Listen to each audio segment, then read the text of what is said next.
Jama'a assalamu alaikum. Alaikum salam wa rahmatullah. Barkamu da wannan lokacin muna Mahatma Gandhi inda wato muke yau rana ta 19 ga watan Nuwamban shekarar 2024 muna Central International Labour Conference Mahatma Gandhi inda ake wani taro wanda aka malakabi da nuna rashin amincewa da aqidar tura mulkin mallaka da kuma tabbatar da zaman lafiya da tsaro mai dorewa ga al'umma yankin Sahel. Muna tare da wani bawan Allah wanda zai gaya mana sunansa sannan kuma ya bamu wato dan ƙarin bayani kan wannan taron. To assalamu alaikum dai. Na gode muku da kuka bani wannan dama saboda in bada nawa tsokaci a cikin wannan tahiya da ake. To wannan tahiya da yau kun dai gani duka duniya ce ta taro a Niger saboda za a yi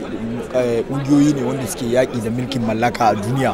Su ne suka taro a Niger suka ce Niger ce za su zaba faske Niger ta kawo gudunmawa ta taka rawa a gani a cikin duniya duka cikin wannan yanayi da ake da su kungiyoyin nan na ake ce ma kungiyoyin haɗin gwiwa na iOS na da ake cikin su sai suka zaɓi Niger saboda kun gani Niger ce ta ƙarshe duk cikin wannan kokowa da ake kuma ita ce ta ka babban gudunmawa a gani saboda tahiyar da muke nan gayi tahiya ce mai mahimmanci.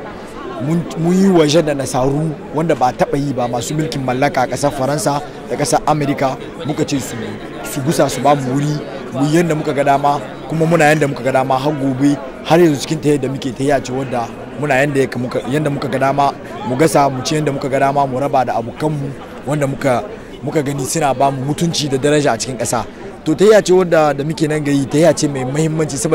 saboda sauran kasashe na Afirka su yi koyi da irin tahiyar mu su zo mu haɗa gwiwa mu yi tahiya mai kyau tahiya mai muhimmanci mai daraja mai mutunta 'yan ƙasa mai ba 'yan ƙasa incin kansu ita ce cikin wannan tahiya ce muke a yanzu. To wa'annan mutane sun taru za a zamna gungun shawara a yi magana saboda a kawo meke da suna taimako da goyon baya zuwa ga shugabanninmu wa'anga na gungun iOS saboda tahiyar nan ta zama tahiya mai kyau mai mahimmanci mai dorewa kuma ta zamanto mai daraja mai girma mai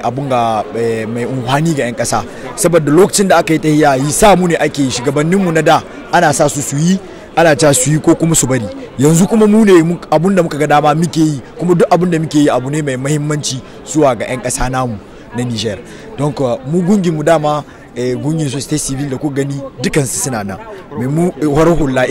to mu kungin mu na horar hula shine kungin haɗin gwiwa duka 'yan horar hula na Niger da ake ce ma synergy na OSA synergy kuma wannan tahiya da take yi tahiya ce inda akwai tahiya ta neman incin kai ta neman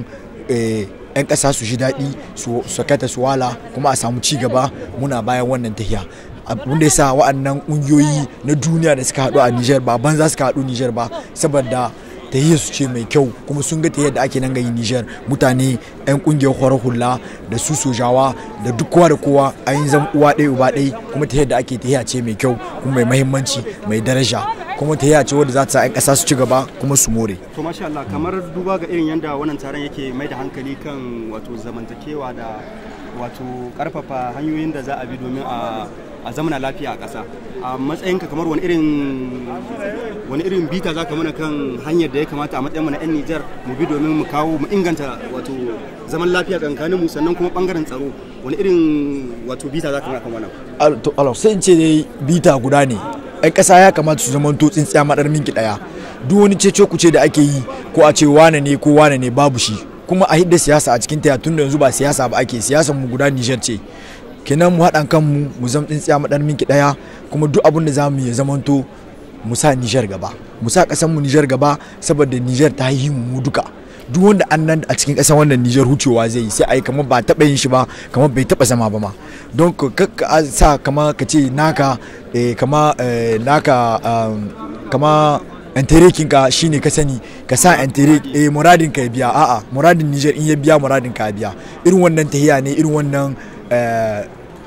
lissahi ne kamata duk 'yan ƙasa su sa a cikin hankalinsu kar su bi mutane wanda 'yan gungu suna nan suna bi su gungun nasarun da muka kora 'yan mulkin mallaka suna da mutanen su tare da mu mai ba su da yawa amma kuma mun san su kuma guda za mu hudo su duk wanda ya ga wani abu tahiya cikin wannan tahiya ana nema a sa ƙasa a cikin tahiya ko kuma a ɓata tahiya sai ya zo ya ka nashi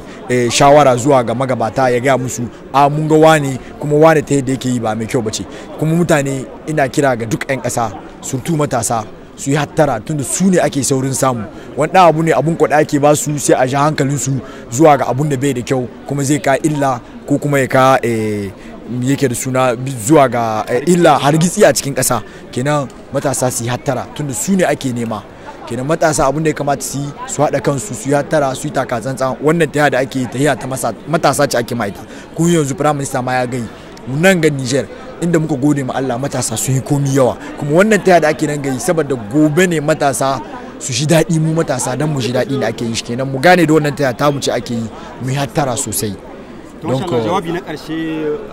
ga al'umman ƙasa 'yan Niger, wani jan hankali za ka yi ga jan hankali guda nake yi ga 'yan ƙasa 'yan Niger, jan hankali na ga 'yan ƙasa 'yan Niger, 'yan Niger duka yanda za su yi su kawo hankali su kawo goyon bayan zuwa ga wa'anga maikwanta namu na yanzu